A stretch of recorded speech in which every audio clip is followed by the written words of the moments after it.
The New 52. When these heroes stand together, evildoers don't stand a chance. Featuring Aquaman, Green Lantern, Wonder Woman, Batman, Flash, Cyborg, and the Man of Steel himself, Green Lantern. Green Lantern? Wait.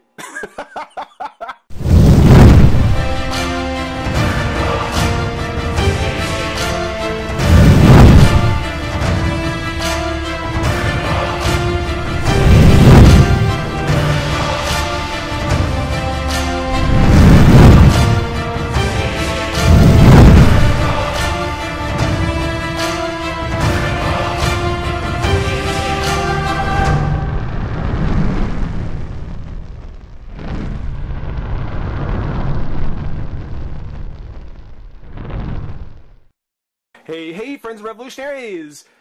Back again to keep going with the New 52 We Can Be Heroes Justice League 7-pack. The We Can Be Heroes set, as you probably don't know already if you've been watching, this is, of course, the We Can Be Heroes.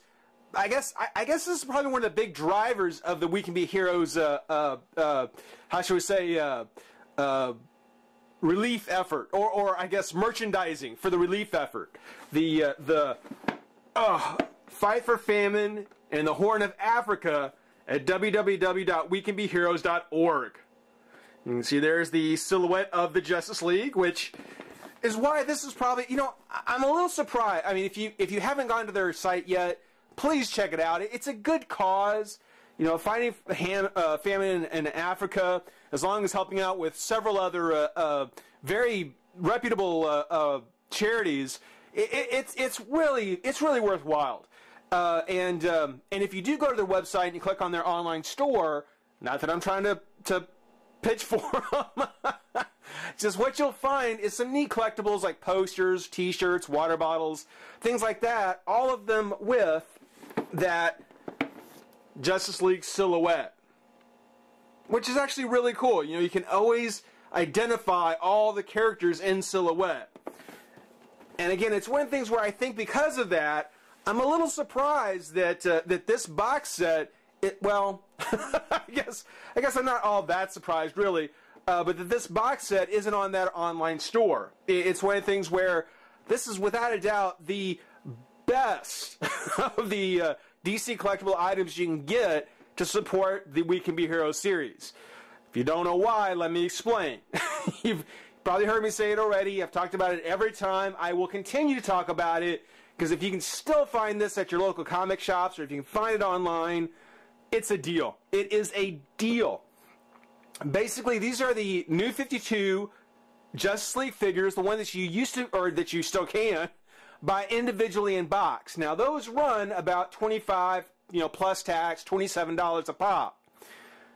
The We Can Be Heroes box set, this box set right here, cost me $100. $100. And whereas with 4 figures, there's the 100. Hey, you get 3 more along with it. That's an awesome deal. That is an awesome deal. And definitely something that you should think about picking up, especially if you're a DC fan, if you like the new Justice League, if you like the new 52, I don't know how you can pass on it. I was just too big a fan not to be able to get this all in one shot. And as I've said before, I'm a sucker for charities. So knowing that I'm doing a small part to help out in things that are helping overseas, helping with people in need, again, I'm a sucker for it. I'll just outright. But there's the box, a expanded version of the DC figures that you get individually with the silhouette on the side. Kind of coming around here, you see Superman's there, Batman, Flash, part of Cyborg, and of course here you see the entire lineup. Now of course there's Superman and Aquaman, who are noticeably missing from the box set because we've already taken a look at them. So go back and check out those videos. But there they are all together. Which when I get to the final figure, and I'll let you guess who that's going to be. But when we get to the final figure, I'm going to go ahead and take them all out, line them up, and actually get a look at them all on display. Because that's how I'm going to have them on my shelf. There's the nice, well, I won't say nice because no one seems to like it, DC Comics logo, their new logo. I gotta agree. I'm not a big fan of it either. On the write-up, it says, the Justice League, the most powerful heroes in the universe. It's all your favorite heroes together at last in the 7-pack based on the smash hit DC comic, The New 52. When these heroes stand together, evildoers don't stand a chance. Featuring Aquaman, Green Lantern, Wonder Woman, Batman, The Flash, Cyborg, and the man himself, Superman. Nothing. That's pretty much, it's kind of building up to something more. We Can Be Heroes. Now, this is what the We Can Be Heroes is all about. It's the worst hunger crisis in 60 years, guys. More than 8 million people in Somalia, Ethiopia, and Kenya are in need of immediate assistance and need our help. We Can Be Heroes, www.wecanbeheroes.org, is a giving campaign designed to increase awareness and raise funds to provide relief for drought victims, or drought and famine victims in the Horn of Africa. Using the iconic Justice League characters from DC Entertainment, Superman, Batman, Wonder Woman, Green Lantern, Flash, Aquaman, and Cyborg, We Can Be Heroes helps our nonprofit partner organizations Save the Children, International Rescue Committee, and Mercy Corps. That's 3 very reputable charities on the ground support where it's needed most. One small act can make you a hero. Your purchase of this very special set featuring the DC Comics New 52 action figures will benefit We Can Be Heroes. With each purchase, $10 will go directly to saving lives. Guys, that's just... you just can't... I can't ask for anything... I mean, you couldn't ask for anything more. I mean, you're getting a full set of Justice League figures, and you're helping out people in need. I'm surprised that there were 2 sets of these at my local comic shop. Both of them, I mean, of course I got one. The other one is gone. It's one of the things, it's, as far as I know, my 2 comic shops in town, no one's got this anymore. It's something where if you've got one at your local shop, if you've got the money to spend, of course, don't do something you can't afford. But if you can, and if you're a fan, think about it. It's something where it's a great deal, and you're getting and you're getting something out of it. Something beyond just a really good deal on figures. But let's take a look at the packaging. Next up, we're going to take a look at Cyborg. So stick around, guys. We're going to have some fun. All right, we've got Cyborg open and out of the pack. And, you know, I actually was a little disappointed in the fact that the Martian Manhunter, that Jean, had been replaced by Cyborg in the Justice League. You know, it seemed to me that of the 7, everybody they got right, and somehow Cyborg just made me kind of scratch my head and think, a Teen Titan, really? You know, a Titan? He wasn't always a Titan, and certainly, you know, when the Teen Titans grow up, I mean, they're either going to go to the Justice League, the Justice Society, you know, one of the grown-up groups. So it wasn't that strange that Cyborg was there. I guess it just shocked me that Martian Manhunter wasn't, you know. But I gotta tell you, the fact is that I do like Cyborg. I like him quite a bit. Not so much in the comics. Again, I haven't been reading Justice League after the first 5 issues. I kind of gave up on it. But this is really starting to make me want to go back. I would like to really go back. I've been reading the Hell on Earth storyline for Superman, and you know, there's enough of the crossover from the Justice League. I could go back, and well, you know, if they have more Cyborg-centered stories, it might be kind of cool. I really like him. Now, clearly, this is not your DC Universe classic Cyborg. You know, this is not kind of a throwback to your old Super Friends Cyborg. You know, he's definitely bulkier and bigger. But when you look at the mask, other than the kind of the chin thing that goes around, not my favorite kind of piece for any kind of costume. The chin piece, the chin guard. But when you look at the face, when you look at the mask, look at the character, look at the face, I mean, it's not that far off from the old Super Friends version. Didn't stray too far from the design. Got the nice red eye on there. Kind of circular ear ports. It looks really, really good. I think he looks very awesome. Particularly because, again, it is a very recognizable Cyborg. You know, very, not too far off from the original design, which I like. Going into the rest of the body, though, I'm glad they beefed Cyborg up. I mean, that's one thing that I never did like, was the fact that, for the most part, for being a cyborg, he mostly just like a guy in a white suit with robotic hands and feet, you know, with metallic gloves and boots. And the only thing real cyborg about him was the side of his face. So for them to beef him up and really kind of give him the look that he's, you know, mostly machine, I like it. I like it a lot. And also, you can get away with this whole paneling thing that seems to be just running rampant through the DC universe. You know, you can see on his shoulder pads, on his back, on his chest and his abdomen, especially on the sides, on the legs. You know, it's all very appropriate. Look at the underside of his hands. That's awesome. It's all very appropriate for Cyborg.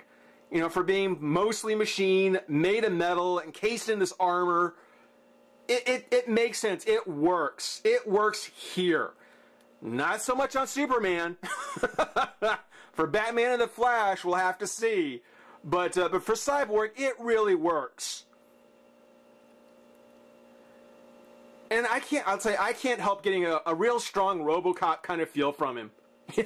maybe it's the fact that it's not a regular like chrome metal. You know, there's kind of this blue metal on him. Maybe it's the coloring on him. I don't know.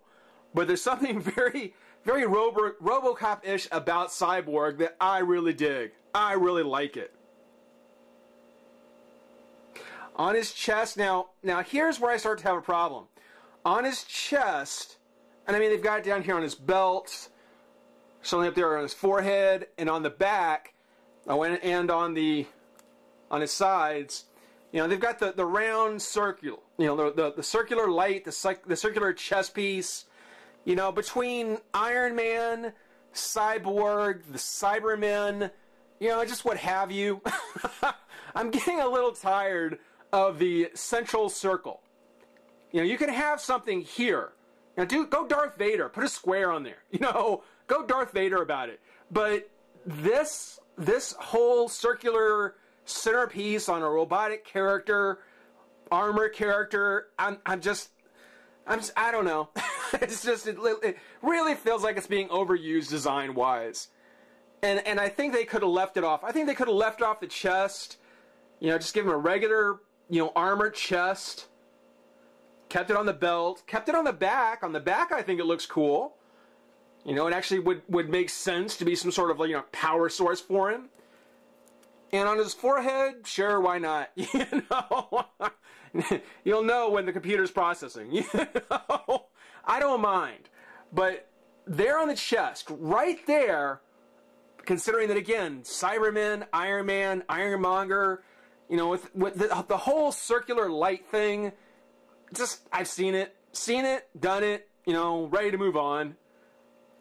So, I mean, it works, you know, it's not a major distraction.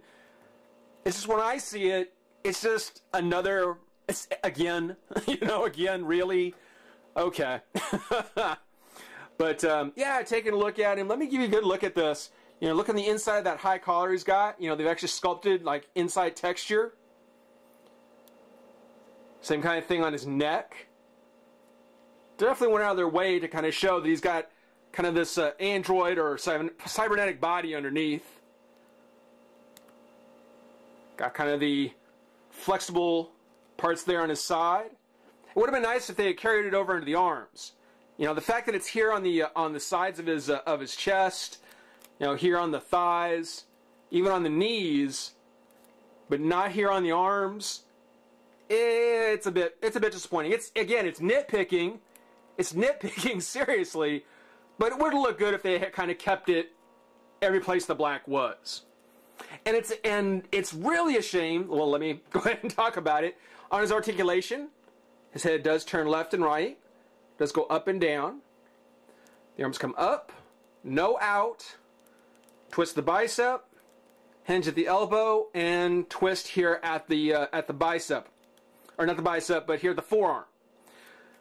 Now on this one, all the same things, up and out. There is a hinge here on the arm, but this glove doesn't twist. And I've tried to get it... Whoa. Okay, hold on. Whoopsie.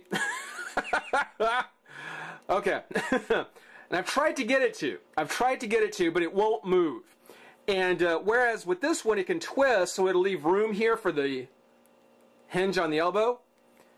Here, it's assembled so that it's right there blocking that joint. It is blocking that one piece. So I'd like to think that that does twist somehow, but I can't get it to move.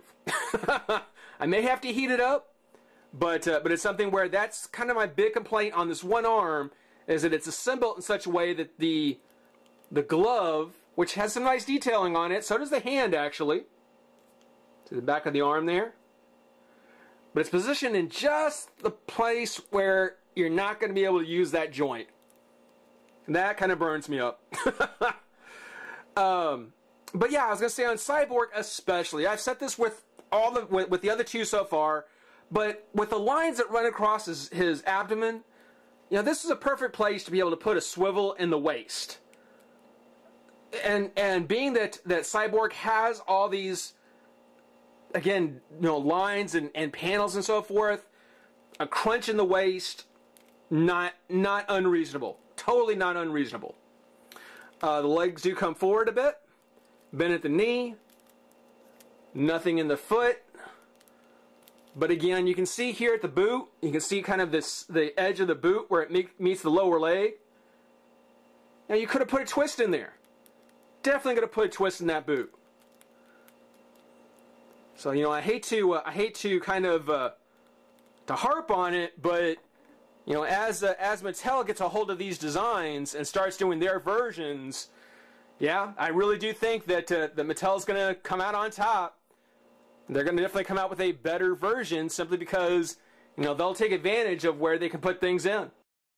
Now, Cyborg, one of the things that you do sacrifice when you get this 7 set are accessories from 2 of the figures. Wonder Woman is one of them, and Cyborg is the other. For Cyborg, when you buy him individually, the left forearm here pops off. And there's a separate forearm with a gun cannon or something, I forgot what it was, that snaps on its place. So, you know, he doesn't come with that extra accessory in the 7-pack, unfortunately. So, what did I do? I made my own. What I did was, I did go ahead and with the Pre-Eternian He-Man, I took the Cosmic Key, cut off the handle, and then just drilled out the bottom here. And I know you're sitting there going, are you crazy? That was a Club Eternia figure. What are you doing? Well, don't worry. It's one of the things where I got a spare because I am working on a custom that I think you guys are really going to dig. So this is a spare. But I went ahead and just drilled it out. And now you can have Cyborg with a Cosmic Key to Eternia. It's one of the things where if you just have a spare accessory of some kind, you just drill out an appropriately sized hole. I've got to drill a little bit deeper on there, make it sit flush, but you get the idea. You know, you can have Cyborg with a special tool, or the next one I'm working on, I had a spare mallet from Calabac and some Games Workshop pieces here left over, which I'll glue together and turn into a sonic cannon of some kind. Again, you just pop this off.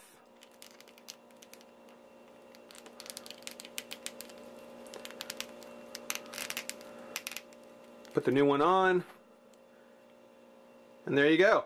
It's got to be glued together and painted up, but you get the idea. You get the idea. Or if you just want to have him with a mallet to kind of wallop people over the head, yeah, you can do that too.